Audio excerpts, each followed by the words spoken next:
All right, you goddamn puck-hungry maniacs, get ready, because we're diving headfirst into the 2026 Winter Olympics, the hockey edition specifically. We're talking Milan, Italy, home of fancy-ass suits and overpriced pasta. And soon to be the battleground for the biggest showdown on ice. And Yeah, they got two venues ready to host this shit show, the Palitalia. one of those Fiera Milano pavilions. But let's not forget, the biggest shitstorm brewing off the ice. Russia and Belarus are still in timeout for their little special military operation over in Ukraine. Will they be back in 26? Nor are the Olympic bigwigs going to tell them to go skate in a frozen lake. We're going to unpack all that juicy drama. So grab a goddamn drunk and let's get started. First things first, let's break down this tournament. Yes. Starting with the men's side. Right. 12 teams, right? 8 of them get in based on their world ranking, those fancy pants points they get for winning games and shit. Makes sense. Italy gets a free pass because they're the host. Obviously. You don't want the home crowd rioting before the puck even drops. Exactly. And then you got 3 more teams clawing their way through those brutal qualifying tournaments. It's like a hockey Hunger Games. Yeah, but with more broken teeth and less archery. And here's the kicker, after skipping out on the 2022 Olympics. The NHL is back, baby. The big guns, the superstars, the guys who can make that puck dance like a goddamn ballerina, they're all coming to Milan. Fuck yeah. We're talking McDavid, Matthews, McCarr, the whole goddamn circus. This shit's gonna be electric. But hold on, what does that actually mean for the tournament besides, making it a million times more badass to watch? It changes everything, man. The skill level explodes. The intensity is off the charts. These guys are used to playing against the best in the world every goddamn night. Now they're facing off for their countries with Olympic gold on the line. It's going to be a goddamn fireworks show. All right, I'm very hyped. Now, on the women's side, we got a similar setup, but with 10 teams instead of 12. Same deal with the rankings and the host nation getting a free pass, and 3 more teams got to fight their way in. But let's be real. The women's game is on fire right now. Damn right. The talent level is exploding. The speed and skill are insane. And these women play with a ferocity that'll make your hair stand on end. And it's not just brute force either. These women have insane puck control strategic plays and a level of teamwork that's mind-blowing. And let's address the elephant-sized puck in the room, Russia and Belarus.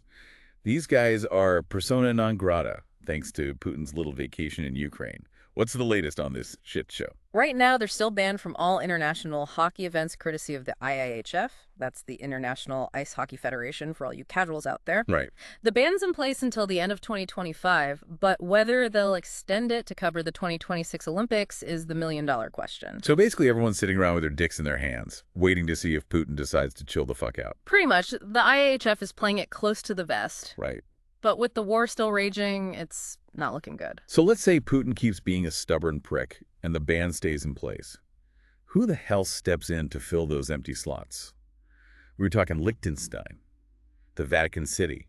Not quite. On the men's side, France is next in line. They just missed qualifying, so they're the first ones up to bat. Okay. For the women's teams, it's a bit more complicated. They'll have to look at the rankings from the qualifying tournaments and see who's got the next best shot. But either way, it shakes things up big time. Yeah, talk about adding fuel to the fire. Yeah. Look, I get the whole political bullshit surrounding this ban, but you got to feel for the athletes stuck in the middle. They're getting screwed over for something they have zero control over. It's a total dick move. It's a complicated situation, no doubt. And unfortunately, it's the athletes who end up paying the price. Hopefully this shit gets sorted out soon. Yeah, right now it's about as clear as a Zamboni driver after a six-pack. Anyway, before we get too deep into this geopolitical clusterfuck, let's take a quick breather and dive into the actual teams. Sounds good. All right, let's cut the political crap and get back to the good stuff. The actual hockey. Let's break down the men's tournament first. You got 12 teams divided into 3 groups. Sounds like a recipe for a goddamn brawl. Yeah. So who are the big dogs in this fight? Group A is a total bloodbath. You got Canada. Those maple syrup chugging bastards. They're always a force to be reckoned with. And then Sweden. Viking descendants. With their fancy stick handling and shit. And then there's Switzerland. Don't let their neutrality fool ya. Those guys can bring the heat. Group A is stacked. But what about the other groups? Any dark horses we should be keeping an eye on? Group B is where things get interesting. Finland. Those sauna-loving sons of bitches. Looking to defend their gold medal from 2022, they got some serious talent coming up through the ranks. Yeah, those Finns can be sneaky bastards on the ice. Yeah. Always underestimated, but always dangerous. Who else is in that group? You got Germany, Czechia, and Denmark. These teams might not have the same star power as Canada or Sweden, Right. but they're known for their disciplined play and their ability to pull off upsets. Don't sleep on these guys. Okay, so we have the powerhouse group and the underdog group. What about Group C? Group C is where shit gets wild. You got Russia, if those jokers even make it, looking for redemption after getting their asses handed to them in Beijing. Then you got the USA, always a contender with their explosive offense. Yeah, those Americans love to chuck the puck around. Who else has rounded out that group? You got Slovakia, a team that's been steadily improving over the past few years, and Latvia, always a scrappy underdog looking to make some noise. All right, so we got the groups all figured out. But let's be real. The biggest story here is the NHL stars coming back to the Olympics.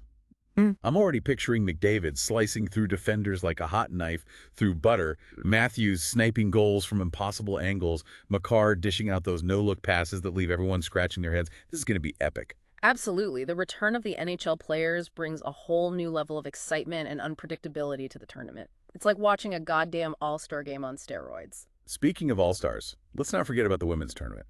These ladies are just as badass as the guys, if not more so. No doubt. The women's game has come a long way, and it's only getting more intense and exciting. Group A is going to be a battle royale with Canada, the USA, Finland, and Czechia all vying for the top spot. Canada's got to be the favorite going in, right? They're like the New England Patriots of women's hockey. Yeah. Always winning. Always a pain in the ass to play against. Yeah, Canada is the reigning Olympic champion, and they've got a roster stacked with talent. But the USA is always right on their heels, looking for revenge after losing to Canada in the gold medal game last time. Classic North American rivalry. Always a good time. Who else should we be watching out for in the women's tournament? Finland's always a tough opponent, and they've got a few young players who could make a big impact. Czechia is a bit of a dark horse. Right. But they've been improving steadily and could surprise some people. Okay, so we got the powerhouse teams. But what about Group B? Any underdogs or potential Cinderella stories brewing over there? Group B is a little more wide open. Switzerland's the top seed, and they've got a solid team. But then you got the wild card Russia. If those ladies are allowed to compete, they could shake things up big time. Yeah, the Prussian women are always a force to be reckoned with. But if they're still banned, who steps up? It'll come down to the other teams in the group. Sweden, Japan, and Italy to key. Sweden's got a history of success in international hockey. But Japan and Italy are both on the rise and could make things interesting. All right, so we got the men's and women's tournaments all broken down. We got rivalries brewing, underdogs sniffing around for an upset, and enough NHL star power to light up the entire city of Milan. What else is there to talk about? Well, we got to dive into some specific players to watch, both on the men's and women's sides. There are some young guns coming up who are going to blow your mind. Sounds good to me. Let's talk about the players who are going to make this Olympics one for the history books. All right, let's get back into this hockey shitstorm and talk about some of the players who are going to be lighting up the scoreboard in Milan. We already touched on the NHL superstars, McDavid, Matthews, Makar. Those guys are practically household names at this point. But what about some of the lesser-known players who could steal the show? There are a ton of young players coming up through the ranks who are absolutely electrifying. On the men's side, you got guys like Owen Power from Canada. Yeah. A defenseman with incredible vision and puck handling skills. I've heard good things about that kid. He's going to be a nightmare for opposing forwards.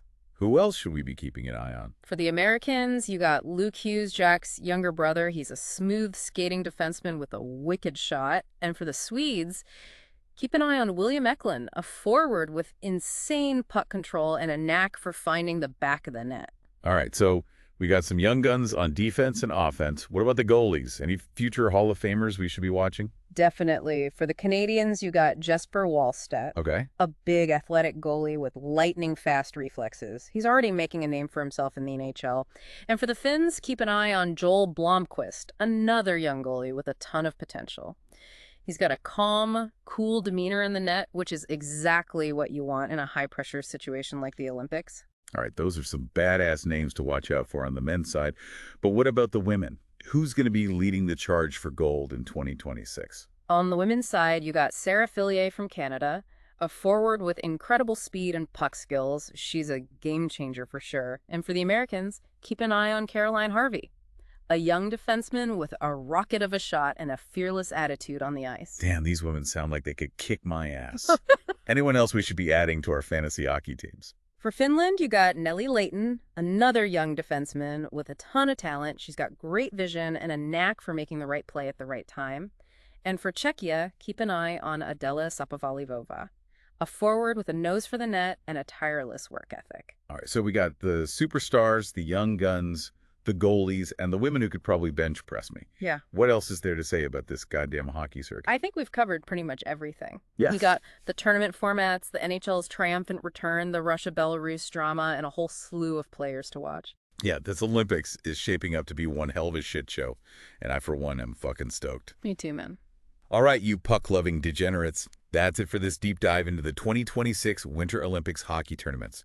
We covered the highs, the lows, and the potential for absolute mayhem on the ice. To go out there, place your bets, and get ready for a hockey experience that'll leave you breathless.